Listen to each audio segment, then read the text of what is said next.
using SolidWorks 3D sculpting software called XShape, which allows us to do some hybrid modeling. With hybrid modeling, we can easily go back and forth from 3D sculpting, where we have a lot of freedom, and then switch back into actual CAD modeling in SolidWorks, where it's easier to work with those defined dimensions and features. The reason that's a huge deal is because most sculpting softwares work with meshes, and they typically export STL files like our 3D scan from earlier. That means the part is made up of tens of thousands of triangles, which makes it really difficult to work with in a CAD system. But with XShape, you can import and export SolidWorks files with their coordinate systems and reference geometry intact. So let's circle back to the motorcycle seat cowl, and you should get an idea of what I'm talking about. At this point, we've built out a reliable CAD model of the seat, and now I finally want to move on to creating that cosmetic seat cowling. I start by setting things up first, and I imported my CAD file of the seat that I created in the last section so I can have a 3D reference to model the cowl around. And then I also imported a side view picture of the motorcycle just to help visualize things as I'm building out the cowl. And I scaled and positioned that picture around the seat model, which actually ended up matching up very well. So that adds some confidence that we got things right with the 3D scan and with the model. And then there's one last reference to add. A guy named Charlie Trelogan wrote a great article for styling certain motorcycle features, and in it he describes the swoop. The idea that you want your seat and gas tank to look like they belong together by making the curve of the tank flow into the cowl. So with my picture from earlier, I can use some familiar SolidWorks tools in XShape to open a sketch and roughly draw out that curve with a spline. Then it was finally time to move on to the sculpting part. You start with what's called a subdivision, and it's essentially a piece of clay with adjustment points attached to it.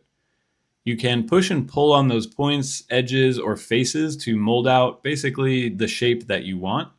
And you really want to start with as few adjustment points as possible in the beginning, rough out your shape, and then you can add more points and edges as you go if you need them. For a part like this, a symmetry plane is also very helpful, and that just means anything you do on one side will happen on the other side as well. And then one other commonly used tool is a crease like this, where you want a hard edge to be. It will fold it over essentially right there and give you that hard edge. So from there, it's just a matter of molding out what you want.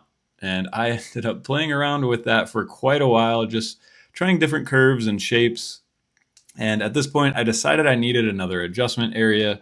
So I added an edge loop just to give me a bit more control. So that's kind of what that process looks like.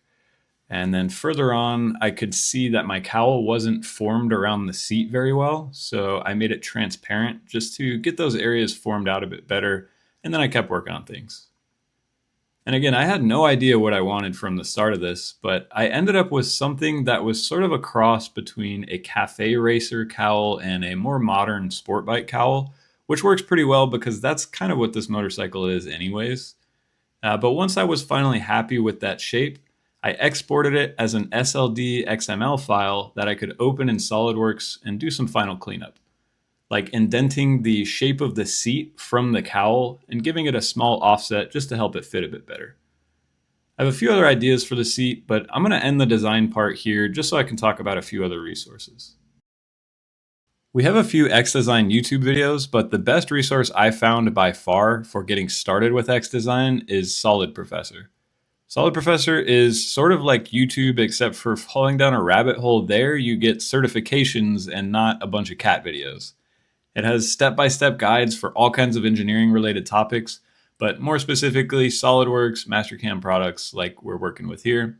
And a lot of the stuff that I've gone over today is covered in detail on SolidProfessor. It's a really cool product that we actually work with. So if that or really anything we've gone over today is something you'd like to try or know more about, feel free to reach out to us and we'll try to get you some more information and see if it's a good fit for you.